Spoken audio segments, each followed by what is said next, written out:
So hello everyone, welcome to Ace Engineering Academy's YouTube channel. मेरा नाम अर्जुन छाबड़ा है, I'm a faculty of civil engineering at Ace Engineering Academy. और आज हमारे साथ इस वीडियो में नितिन कुमार जी हैं. He is from electrical engineering branch and he is all India rank 24 in engineering services 2023 examination. So congratulations Nitin, आपने बहुत बढ़िया रैंक सिक्योर करी है engineering services examination के अंदर. And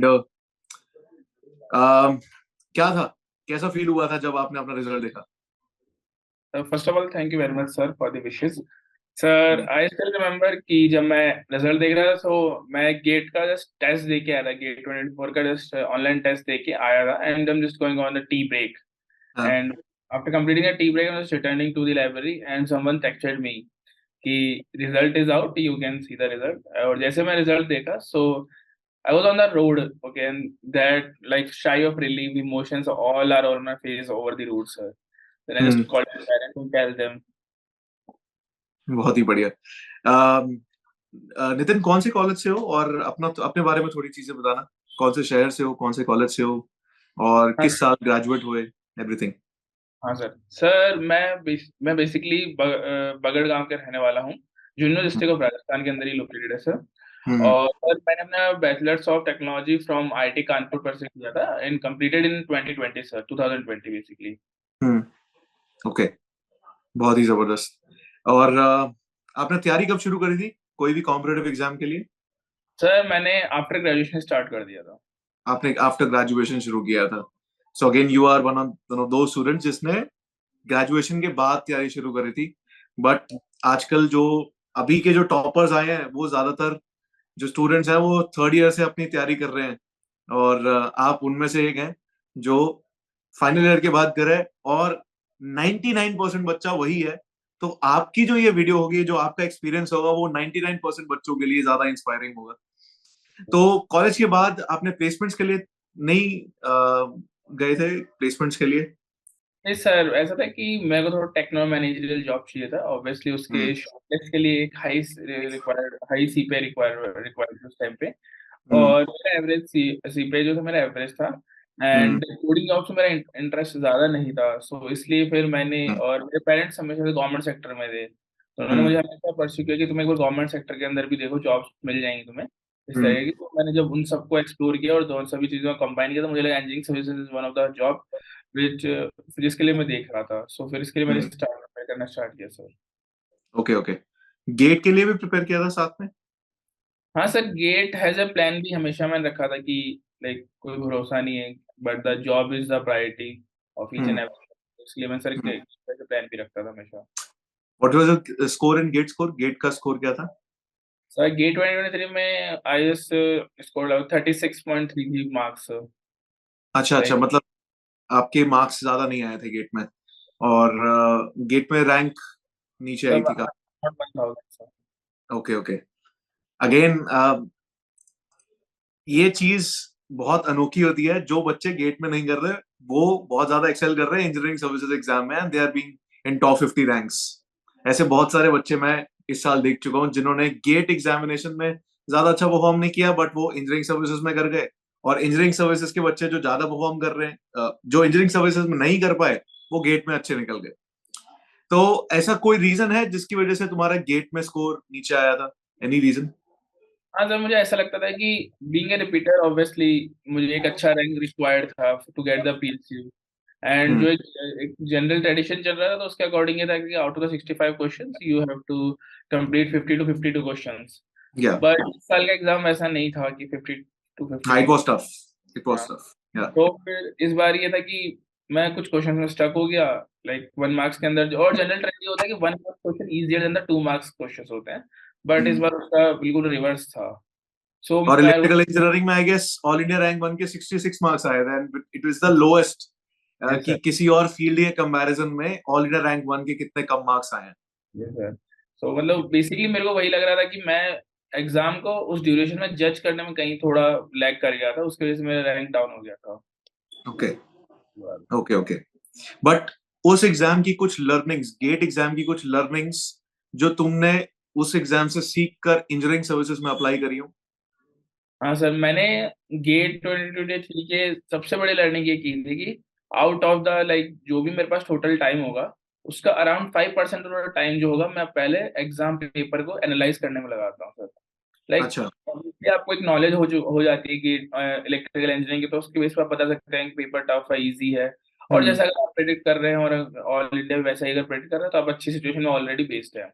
तो मैं हम्म ये कहता था कि ऑलरेडी जो टोटल टाइम होता था उसका 5% टाइम एनालाइज करने में गया था, और मैंने मेंस के पेपर में वही किया था। Hmm like within the 10 to 15 minutes of the starting मैंने पूरा हम्म एनालाइज किया कौन से करने हैं, कौन से नहीं करने हैं। सो अब हम्म मैं उस चीज पे वर्क करने लगा कि लाइक मुझे स्टार्टिंग में इतना करना है, उसके बाद में हम्म इसको हटा दूंगा। Okay.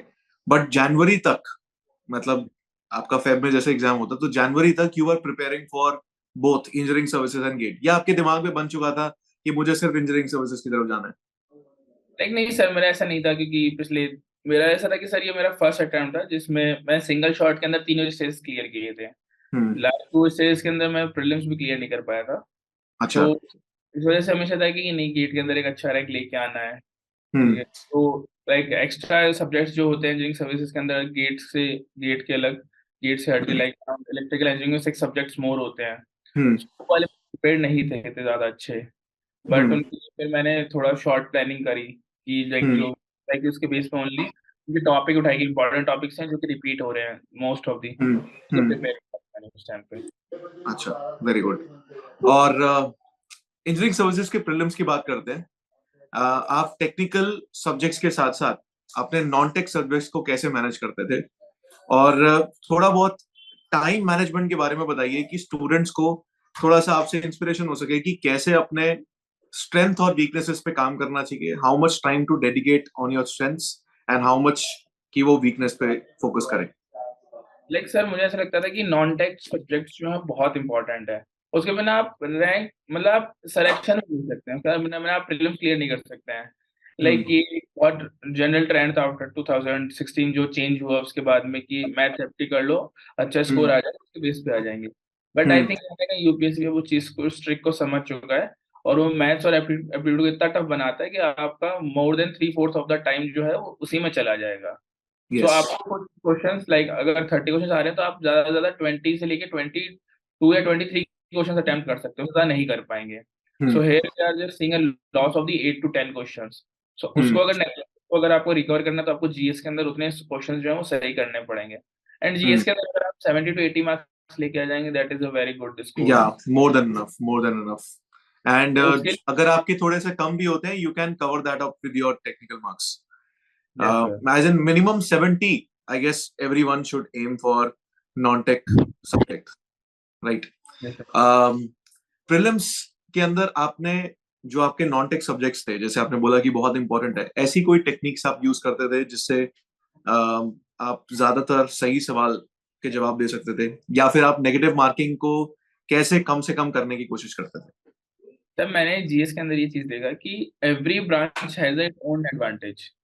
For example if I start with the civil, तो सिविल इंजीनियरिंग के लिए अगर हम देखें तो हम प्रोजेक्ट या मैनेजमेंट एक सब्जेक्ट बहुत अच्छा इंपॉर्टेंट सिविल है। And mechanical both. Yes sir. And similar goes with the electrical and EC, like material science को अगर हम उठा के देखते हैं तो 50 to 60% ऑफ द कोर्स जो है वो इलेक्ट्रिकल एंड ईसी का होता है। हाँ। तो that is the first subject, like मैंने फिर उसको प्रायोरिटी में सेलेक्ट कर लिया सभी सब्जेक्ट्स को, कि इस हम्म प्रायोरिटी में करते हैं कि जो टेक्निकलिटी जो है सब्जेक्ट्स की वो लूज नहीं होनी चाहिए। हम्म इस प्रायोरिटी में लाइक मटेरियल साइंस को मैंने फर्स्ट पे पुट किया after maths and aptitude obviously. Hmm मैं material science, then project management, then engineering drawing, standard hmm quality, and I think ethics, and the last 3 subject environment, ICT, and the current affairs. These are very unpredictable subjects. लोग जो हम हम्म लोग पढ़ते हैं उसके base पे हम लोग उसकी थिंकिंग करके नहीं कर सकते हैं। They are more oriented hmm towards government schemes and the hmm current। तो हम्म उसको नहीं किया जा सकता ज्यादा लास्ट के 3 सब्जेक्ट्स के लिए। हम्म टाइम कितना डेडिकेट करते थे, टाइम मैनेजमेंट, और उसको टेक्निकल सब्जेक्ट्स के साथ कैसे मैनेज करते थे? जब मैंने ये किया था कि जब मैं जीएस के सब्जेक्ट्स को पढ़ रहा था, तो मैंने एक मैपिंग कर ली थी हर सब्जेक्ट के अंदर। सो हम्म लाइक लोग 100 पेजेस के अगर नोट्स बना रहे किसी भी सब्जेक्ट को, तो मैंने उसको ओनली 5 पेजेस के अंदर उसको पूरा पूरा कवर अप कर लिया था just by the hmm mapping. और हम्म लाइक मैपिंग के नोट जो पॉइंट्स थे मेरे को वो याद हो गए थे। उसके हम्म बेस पे मैं उनको लाइक गैस कर सकता था। हम्म लाइक अगर हम किसी भी क्वेश्चन को अगर गैस करने जाते हैं हम 50-50 कर सकते हैं। मैं उसको सर हाँ। 80-20 में कन्वर्ट कर लेता था फिर उसके थ्रू। Very nice. मतलब kind of somewhat a version of elimination technique. Yes sir. हाँ, तो वो नॉन टेक में बेसिकली सारे के सारे क्वेश्चंस जो हैं वो इसी इसी से ही होता है, बिकॉज एग्जैक्ट आंसर को बता पाना, ये यस पूरे सर। 100% कॉन्फिडेंस के साथ, वो बहुत ही कम क्वेश्चंस होते हैं। सारे के सारे क्वेश्चन प्रिडिक्टेबिलिटी पे चलते हैं, राइट। हाँ, क्योंकि और सबसे इसको स्ट्रॉन्ग करने के लिए क्या करेंगे? लाइक सर मेरे को ऐसा लगता था कि जैसे कि हर जो सब्जेक्ट था वो अपने आप में एक डिग्री होता है, जो जनरल हाँ। स्टडीज अपने आप में एक डिग्री है, सब उसको हम्म। फुल्ली भी नहीं पढ़ सकते हैं। और इसको हम्म। स्ट्रॉन्ग करने के लिए एक ही सॉल्यूशन है, मोर नंबर ऑफ क्वेश्चंस, या फिर हम्म। हम बेहतर बोले तो you have to be good at making the guesses hmm. Based on knowledge. जितना हम हम्म। पढ़ रहे हैं उसके अंदर से ही आएगा, बट आप उससे गैस करना ही पड़ेगा आपको। आप एग्जैक्ट टर्म्स नहीं बता सकते कि इसमें यही होता है, हम्म। बट आप इतना बता सकते हैं कि इसके बेस पे ये होना चाहिए, इसके ज्यादा चांसेस है। तो hmm. Like more about the predictions the hmm. Question. But तो उस वो प्रेडिक्शन को स्ट्रॉन्ग कैसे किया जाए? सर उस प्रेडिक्शन को स्ट्रॉन्ग करने के लिए सबसे basic and the very like tested formula is that more number of the test. Hmm. जितने ज्यादा क्वेश्चंस लगा सकते हो, जितने ज्यादा टेस्ट दे सकते हो, उतना सबसे ज्यादा बढ़िया। लाइक मैं ऐसा करता था जीएस के अंदर कि मैं 3 राउंड्स करता था। फर्स्ट राउंड के अंदर मैं वो सेपरेट कर लेता था, जिनको आते हैं नहीं आते हैं, like just like in the GATE correct answers mark for review and the unattempted. So hmm. Same technique with the paper also. Hmm. Unattempted means कि आज तक हमने वो सुना ही नहीं है। हम्म। मार्क फॉर रिव्यू मतलब कि लग रहा है कि कहीं ना कहीं देखा है, और अटेम्प्ट तो हम्म। जो सामने दिख रहा है, क्योंकि वो स्टेटमेंट क्वेश्चंस होते हैं, तुम डायरेक्ट हम्म। अटेम्प्ट कर। हम्म। मार्क फॉर रिव्यू के अंदर सेकंड अटेम्प्ट में जाके उनको वापस पढ़ते थे, 50-50 की प्रोबेबिलिटी पे लेके आते थे। And hmm. The third round उस 50-50 प्रोबेबिलिटी को 80-20 प्रोबेबिलिटी कन्वर्ट करते थे। हम्म। वेरी नाइस, बहुत ही बढ़िया। मतलब आपने एकदम प्रॉपर तरीके से इसको क्या करा है, ब्रेक डाउन करके बता दिया है अपने यस। एक्सपीरियंस को कि मैं किस तरीके से उसको करता था। Very nice. Non non tech को छोड़ के अब टेक्निकल की बात करते हैं। टेक्निकल सब्जेक्ट्स में आपने कोई ऐसे सब्जेक्ट्स है जिनको सिलेक्टिवली छोड़ दिया, कि मतलब वेटेज के हिसाब से, या फिर जो आपसे नहीं होते थे, या एनीथिंग? और अगर आप उसको छोड़ते हैं तो उसके ड्रॉबैक्स क्या हो सकते हैं? नहीं सर मेरे को, मैंने दोनों चीज करके देखी थी, मैं दोनों चीज बता सकता हूँ। Like in the prelims I left around the 4 subjects which may cost like very like strongly, hmm. but in the means मैंने कोई सब्जेक्ट नहीं छोड़ा था सर। अच्छा, बट ऑब्वियसली मेंस की बात तो बाद में आती है ना। Yes sir. प्रीलिम्स में जब छोड़े, वो आपने एक चांस लिया, यस सर। क्या वो चांस आप दोबारा लेना चाहोगे? नहीं सर मैं कभी नहीं अगर, ले सकता। नहीं ना, right, because students tend to focus on 100% of their syllabus, right, cover yes 100% of the syllabus. Approach 100% की होनी चाहिए, यस। ऑब्वियसली 90% तक बच्चा अगर कवर कर पाता है, इट इज गुड। सर ये अपन बहुत इलेक्ट्रिकल में बहुत अच्छा होता है ना कि कोई भी मशीन 100% तो वर्क नहीं कर सकती है। और अगर हम हाँ। 110% का प्रेडिक्शंस लेके चलते हैं कि हम हाँ। 110% का कर देंगे और जाके हम हम्म। 100% पे आ जाएंगे, तो वो हम्म। लाइक प्रैक्टिकल थिंग है। सो हम्म। इसलिए ये कि आपने जैसा कहा कि आप 100% के लिए जाओ तो 90 तक पहुंच जाए।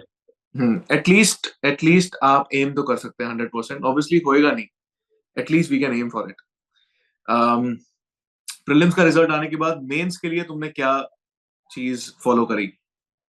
सर मीन्स मेरे को हमेशा से स्टार्टिंग से लगता था, एंड इवन मेरे सीनियर थे राहुल शेखर, उन्होंने मेरे को हम्म। इस चीज़ में बहुत अच्छे से गाइड किया था कि तुम्हें ये मीन्स जो है it's more about the practice not about the studying. So hmm. मैंने उसी उसी चीज को अपने माइंड में रखा था। और obviously sir like every week I used to have like 2 mock test. Every like week, okay. Sir and I still remember कि लाइक 14th ऑफ जून को लास्ट मेरा फुल सिलेबस टेस्ट था, मॉक टेस्ट का। Hmm. And hmm. Hmm. The 25th we are going to have the means examination. हम्म। So like each and every student I also think like within the 10 days I am going to revise it for the 3 times. Hmm. On the day one I just revised only one subject oh, okay. because of the fatigue of the like 3 months you are just हाँ। rigorously, if you just हाँ। get a bit of the relaxing, hmm. your body going to force you. Hmm. तो मैंने वो किया, but then I still think नहीं ऐसा तो नहीं चल पाएगा। हम्म। फिर मैंने सर एक चीज करके रखी हुई थी कि मैंने लास्ट 5 ईयर्स के मैंने पीवाई को सॉल्व नहीं किया था सर। अच्छा। तो मैंने सर फिर मैंने continuously for the continuous 5 days मैंने हम्म। फुल टेस्ट दिए थे उन पीवाई हम्म। क्यूज को, उन प्रीवियस ईयर्स, अच्छा। उनको ऐसे लिए थे। फिर लाइक मेरे पास इतना टाइम बचा था कि मेरे साथ ऐसा हो गया था, स्ट्रेस आ गया कि नहीं अब मेरे को करना ही पड़ेगा। तो मैं लगा लास्ट के फिर जो मेरे पास में 3 या 4 दिन बचे तो उनको मैंने फुल्ली यूटिलाइज और करा था फिर सर। हम्म। जी। ओके। इंटरव्यू के लिए कुछ बताना चाहेंगी? any guidance for interviews? Yes sir, like interview में मेरे को जेन्युइनली थिंक ऐसा लगता है कि interview is more about not about your knowledge, it's more about your application of your knowledge.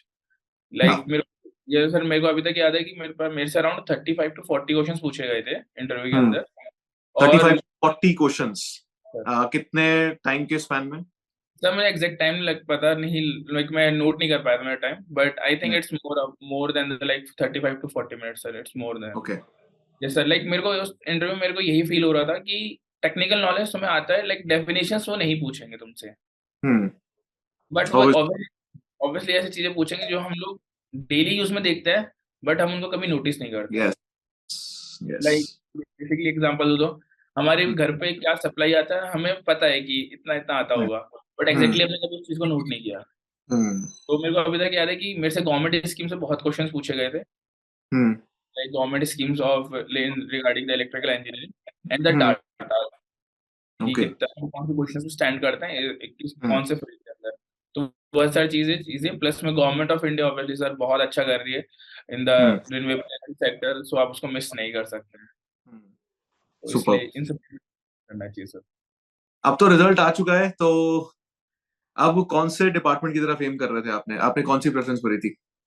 Sir मैंने पहले CMES ही भरा था, फर्स्ट प्रायोरिटी। सेकंड पे सर मैंने IDSE भरा था, फिर मैंने डीकैश भरा था, फोर्थ मैंने CPSC ग्रेड A भरा था सर। Okay okay. अब तो आपको आपकी प्रेफरेंस का मिल ही जाएगा शायद से. Yes sir, right. हाँ, वेरी नाइस, बहुत ही जबरदस्त. और एनी लास्ट वर्ड्स जो आप बताना चाहेंगे स्टूडेंट्स को, किस चीज पे फोकस करना चाहिए और अपनी जर्नी को समराइज करने का, एंड थोड़ा बहुत जो आप किसी के लिए ये वीडियो में कुछ मैसेज देना चाहते हैं आपके खास लोगों के लिए? लाइक सर मुझे जेन्युइनली ऐसा फील होता है कि कभी भी ऐसे प्लान्स मत क्रिएट करो कि like 5 hours daily, rather in date for a short time. Like बहुत ज्यादा ऐसा होगा, बॉडी को पेन होगा, but for the short span long hours daily consistently work करो। लाइक ऐसे नहीं कि 5 आवर्स आज, कल 8 आवर्स, फिर देन 10 आवर्स, कंसिस्टेंटली 8 आवर्स रखोगे वो बेटर है इस सब चीज से। For the prelims go with the GS को मत नेग्लेक्ट मत करो कि ऐसा नहीं कि उसकी वजह से नहीं हो पाएगा, but GS को तुम्हें करना पड़ेगा on more and more number of the tests. Like there is a concept of the reverse engineering. That also. Okay. Like the more number of tests दोगे, obviously तुम्हें simplify बहुत जल्दी कर पाओगे and analyze your each and every test. In the last, I would like to thankful to my parents, like Rahul Shekhar, who is also my flatmate also, Ayushi, Rashmi, and my sister, sir. Okay, superb. Thank you very much. आपके साथ मुझे बात करके बहुत बढ़िया लगा और आपने बहुत बढ़िया इंसाइट्स दिए जिसमें स्टूडेंट्स को काफी ज्यादा बेनिफिट होगा. And thank you for your time, और आपके साथ बात करके बहुत अच्छा लगा. All the best and hope to see you in future as well. कभी आओगे तो बताइएगा. Right, we will meet in Delhi in person और in Hyderabad. Right. Thank you very much, and I hope to see you soon. And to the students, thank you for watching this video. And I hope कि आप लोगों को इस experience से आपको काफी ज़्यादा insights मिले होंगी. And do subscribe to our channel. Thank you very much.